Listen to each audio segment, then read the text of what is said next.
नमस्कार दोस्तों, आप सभी का चैनल में स्वागत है। और अगर आप चैनल में पहली बार आए हैं तो चैनल को सब्सक्राइब कर लीजिए और वीडियो को शेयर कीजिए और लाइक भी कीजिए, जिससे कि यह बात सभी वेटिंग अभ्यर्थियों तक पहुंच सके और जिम्मेदारों तक भी पहुंच सके, क्योंकि यह बहुत ही इम्पोर्टेंट बात है वेटिंग वाले अभ्यर्थियों के लिए जिन्होंने वर्ग एक चयन परीक्षा 2023 दी है। तो जैसा कि आप स्क्रीन पर देख रहे हैं दोस्तों कि वर्ग एक सेकेंड काउंसलिंग में असमंजस की स्थिति बनी हुई है। वर्ग एक वेटिंग अभ्यर्थी जाग जाओ, डीपीआई सेकेंड काउंसलिंग के नाम पर कर सकता है धोखा। 100% प्रूफ के साथ वीडियो जरूर सुने।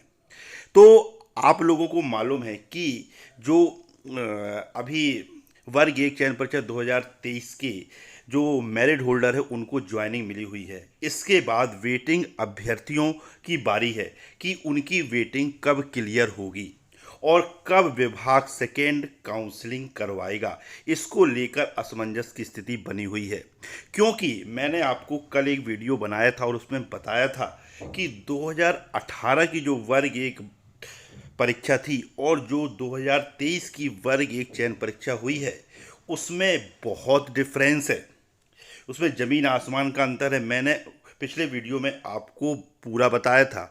तो इस बार सेकेंड काउंसलिंग विभाग करेगा कि नहीं करेगा, यह कह पाना 100% अभी सही नहीं है। तो आप लोगों को प्रूफ के साथ ये चीज़ें देखनी चाहिए और आपको अपने अधिकार के लिए जागना पड़ेगा और अपना अधिकार आपको मांगना नहीं, छीनना पड़ेगा। इसके लिए आपको अधिक से अधिक संख्या बल में अपनी ताकत दिखानी होगी।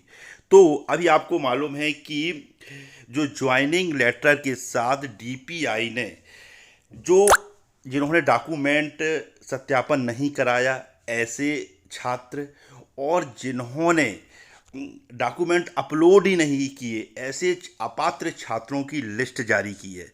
तो आपको मालूम है कि हर सब्जेक्ट में अधिक से अधिक लोगों ने चाहे वो डॉक्यूमेंट वेरिफिकेशन में बाहर हुए हों और चाहे जिन्होंने डॉक्यूमेंट अपलोड ना किए हों, ऐसे लोग बाहर हुए हैं, जिनकी संख्या आप देख सकते हैं कि ये पूरी लिस्ट आपके सामने दी गई है कि उर्दू में 3 लोग हैं जिन्होंने दोनों को मिलाकर मैंने डॉक्यूमेंट सत्यापन कराने से जो रिजेक्ट हुए हैं और डॉक्यूमेंट अपलोड जिन्होंने नहीं किए उनकी संख्या मिलाकर दी हुई है। तो देखिए, होम साइंस में मैं टोटल बता रहा हूँ आपको, है ना, पूरी लिस्ट सामने दी हुई है आपकी कि उर्दू में 3 है, होम साइंस में 6 है और सोशोलॉजी में 6 है, होम साइंस में 7 है, फिजिक्स में 13 है, इकोनॉमिक्स में 15 है, जियोग्राफी में 16 है, केमिस्ट्री में 17 है, संस्कृत में 18, बायोलॉजी में 23, पॉलिटिकल साइंस में 28, कॉमर्स में 30 और हिस्ट्री में 36, एग्रीकल्चर में 54, हिंदी में 54 और इंग्लिश में सबसे ज़्यादा है। 100 अभ्यर्थी ऐसे हैं जिन्होंने ना ही डॉक्यूमेंट वेरिफिकेशन कराया है और ना ही उन्होंने डॉक्यूमेंट अपलोड किए हैं। तो आप समझ सकते हैं कि कितने विद्यार्थी इस चयन परीक्षा से बाहर हुए हैं। तो अब ये लगभग टोटल मिलाकर 457 पद होते हैं। अब आपने देखा होगा स्क्रीन पर कि मैंने लिखा है कि डीपीआई सेकेंड काउंसलिंग के नाम पर आपके साथ कर सकता है धोखा, क्योंकि देखिए, डीपीआई सेकेंड काउंसलिंग नाम में क्या कर सकता है, मैं आपको ये बताना चाहता हूं कि जो ये 457 रिजेक्ट हुए हैं, तो इन्हीं की जिस कैटेगरी से जो रिजेक्ट हुआ है उसी कैटेगरी से वेटिंग उठा के वो वेटिंग क्लियर कर सकती हैं 457 लोगों की। और इसी को हो सकता है वह सेकेंड काउंसलिंग का नाम दे दें, क्योंकि जितने बार भी जो वेटिंग अभ्यर्थी हैं वह डीपीआई के अधिकारियों से मिले, उन्होंने कभी भी सेकेंड काउंसलिंग का जिक्र ही नहीं किया कि सेकेंड काउंसलिंग होगी कि नहीं।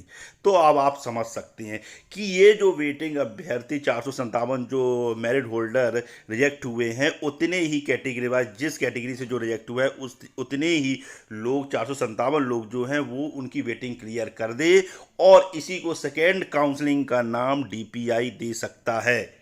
तो आप लोगों को इस बारे में जागरूक होना चाहिए। और आपको बताऊं, अभी मैं एक प्रूफ के साथ एक जो ये ज्वाइनिंग मिला है ना, उसके आज से 10 दिन पहले डीपीआई में कुछ छात्र गए थे। उसने एक मैसेज भेजा, उसकी कटिंग आपको सामने दिख रही है।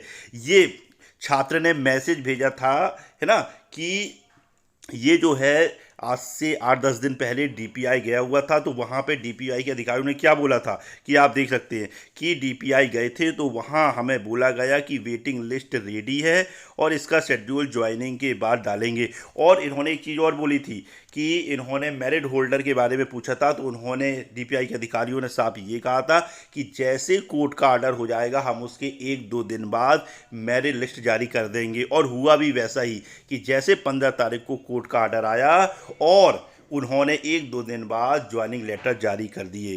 तो इसी प्रकार वेटिंग लिस्ट भी उनकी, है ना, हो सकता है बन के तैयार है और वह किसी भी वक्त जारी कर सकते हैं, आपको मैं बता दूं। और इसी के साथ लोगों, वेटिंग अभ्यर्थियों को जागरूक रहना पड़ेगा कि हो सकता है वो वेटिंग लिस्ट जो ये 457 कैंडिडेट बाहर हुए हैं, उतनी ही वेटिंग लिस्ट कैटेगरी वाइज जो जिस कैटेगरी से रिजेक्ट हुआ है उस कैटेगरी से लोगों को वेटिंग उठा लें और उसी को वो सेकेंड काउंसलिंग का नाम दे सकते हैं। क्योंकि 18 की भर्ती परीक्षा, वर्ग 1 की और 2023 की भर्ती परीक्षा दोनों ही बहुत अलग हैं।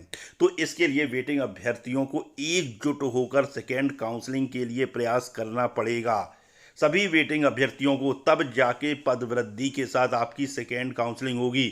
उनको बताना पड़ेगा कि सेकेंड काउंसलिंग आप हमारा अधिकार है और आपको करवानी पड़ेगी पदवृद्धि के साथ। क्योंकि हमने 2-2 एग्जाम पास किए हैं, इतने अच्छे नंबर लेके आए हैं, सिर्फ सरकार की और विभाग की गलती कारण की नाम मात्र के पदों में भर्ती निकाली गई है, जिसके कारण आज हम वेटिंग है, नहीं तो हम मेरिट में होते। तो इसलिए, है ना, और आप उसमें जो भर्ती आपने निकाली उसमें भी आपने बैकलॉग के पद दे दिए। अगर बैकलॉग के पद नहीं देते तो बहुत से छात्रों का भला हो जाता। तो इन सब को लेकर बहुत ही जल्द वेटिंग अभ्यर्थियों को शिक्षा मंत्री जी से और प्रमुख सचिव से मिलना चाहिए और उनके रुख को जानना चाहिए कि वेटिंग अभ्यर्थियों के प्रति उनका क्या रुख है। जो योग्य वेटिंग अभ्यर्थी हैं, जो आपकी गलती के कारण वेटिंग में चले गए अच्छे अच्छे नंबर लेके, जिनको मेरिट में होना चाहिए था लेकिन नाम मात्र के पद होने के कारण वो वेटिंग में चले गए हैं, उनके लिए विभाग क्या सोच रहा है, शिक्षा मंत्री जी क्या सोच रहे हैं। तो तुरंत अधिक से अधिक संख्या में लोगों को शिक्षा मंत्री जी से और प्रमुख सचिव स्कूल शिक्षा विभाग से मिलना चाहिए और स्कूल शिक्षा विभाग वेटिंग अभ्यर्थियों के बारे में क्या सोच रहा है उनका रुख जरूर जानना चाहिए। तो वेटिंग अभ्यर्थियों को जागना पड़ेगा, जागरूक होना पड़ेगा, एकजुट होना पड़ेगा अगर उनको सेकेंड काउंसलिंग पदवृद्धि के साथ करवाना है तो। नहीं तो ये डीपीआई है, ये कुछ भी कर सकता है। क्योंकि इन्होंने ना क्योंकि 2018 की भर्ती और 23 की भर्ती बिल्कुल अलग है।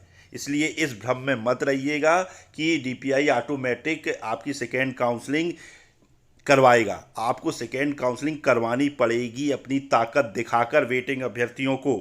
इस चीज़ का आप बिल्कुल तैयार रहें सभी वेटिंग अभ्यर्थियों, क्योंकि ये मौका आपको दोबारा नहीं मिलने वाला। और वेटिंग अभ्यर्थी तैयार भी हो चुके हैं इसके लिए। अब आप देखिए स्क्रीन पे कि 22 अक्टूबर को वेटिंग शिक्षक संघ द्वारा, है ना, उच्च माध्यमिक शिक्षक भर्ती वर्ग 1 2023 में 20,000 पदवृद्धि की मांग 2.0 हेतु मध्य प्रदेश के समस्त जिलों में 22 अक्टूबर को ज्ञापन अभियान चलाया जा रहा है। तो समस्त जिले के जितने वेटिंग अभ्यर्थी जो अपने अपने जिले में एक्टिव है उनको अधिक से अधिक संख्या में ये ज्ञापन सौंपना चाहिए और अपनी मांग रखना चाहिए कि वेटिंग अभ्यर्थियों के साथ जो अन्याय हुआ है उसको सेकेंड काउंसलिंग करके पदवृद्धि के साथ सेकेंड काउंसलिंग करवाएं, जिससे कि योग्य शिक्षक जो आपकी गलती के कारण वेटिंग में चले गए हैं उनको ज्वाइनिंग मिल सके और मध्य प्रदेश की शिक्षा व्यवस्था सुचारू रूप से अच्छी चल सके, क्योंकि पद तो बहुत खाली हैं। तो इसके लिए वेटिंग अभ्यर्थियों को प्रयास करना पड़ेगा। और आपको बता दूं कि वेटिंग अभ्यर्थियों द्वारा पहले वो शिक्षा मंत्री से मिलेंगे, प्रमुख सचिव से मिलेंगे, उनके रुख क्या है। तो अभी एक जो डेट डिसाइड की गई है आंदोलन की, लेकिन आंदोलन शिक्षा मंत्री और प्रमुख सचिव से मिलने के बाद हो सकता है वो वेटिंग अभ्यर्थियों के बारे में अच्छा सोच रहे हों, है ना।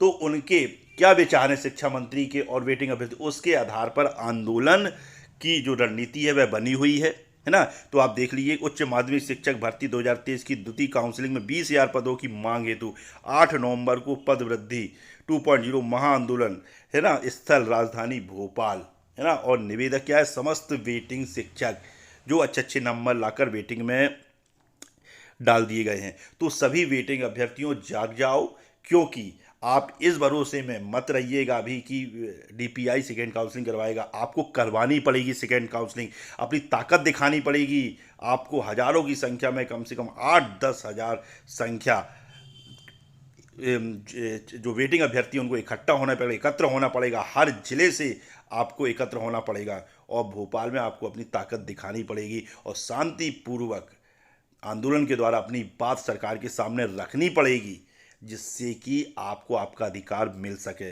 क्योंकि बिना मांगे अधिकार नहीं मिलने वाला। इसलिए आप लोग जाग जाइए, क्योंकि ये मौका दोबारा नहीं मिलेगा। इसलिए सभी वेटिंग अभ्यर्थी जाग जाएं और एकजुट होकर सेकेंड काउंसलिंग पदवृद्धि का प्रयास करें। ठीक है, तो यही आपको बात बतानी थी। जय हिंद, जय भारत।